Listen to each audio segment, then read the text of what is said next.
Hey guys, ito po ang ulam namin for today.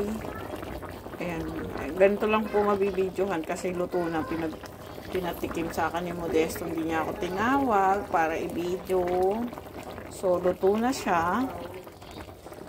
Ang sahog lang po nito ay onion leek saka yung radish. Yan lang po, sili, sinigang na bangus.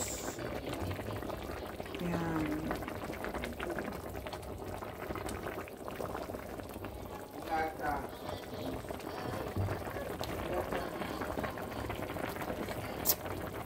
Asim, sarap.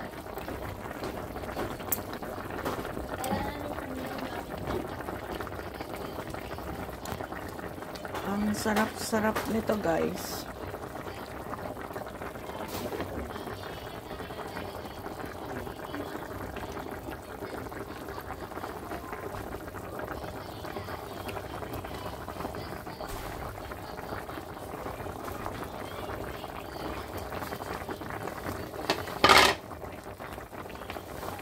Ayan.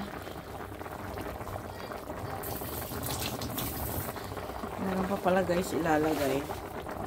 Akala ko iyan lang yung sahog niya. Meron palang mustasa. Ayan, parang sinigang sa miso to guys. Miso lang ang kulang pero lasang miso. Lasang miso yung ano guys,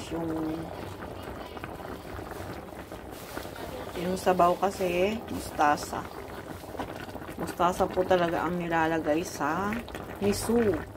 Hindi po petsay. Pero kanya-kanya naman po tayo ng gusto. Ayan. Ayan po talaga. Mustasa po talaga ang nilalagay sa sinigang na miso. Pero ito po ay hindi sinigang sa miso. Pero parang miso na rin. Miso lang ang kulang.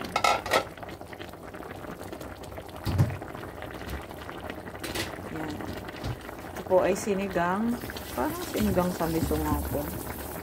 Parang sinigang sa miso, hindi ko po alam eh. Parang sinigang na to sa miso kasi may mga ano-ano eh. Hindi ko alam kung sinigang sa miso kasi lasang miso po. Sinigang sa miso siguro to guys. Kasi pinatimplahan niya lang sa akin. So luto na bago ko ma-video guys. Wala na yung umpisa. So, ang umpisa lang naman po nito, igigisa lang din, ganon, kamatis, sibuyas, bawang, ganon lang po. So, alam nyo na kung paano mag-isa, mag-ano. So, ito, binidyo ko lang po ito para may ma-content ako sa YouTube at sa Reels. Ayan, ito yung luto na po guys. Ayan. Sarap ng asim, sobrang asim. Sinigang na bangus. Ang dami niya na naman pong niluto. Ito ay hindi na naman namin mauubos. Ayan. Sarap.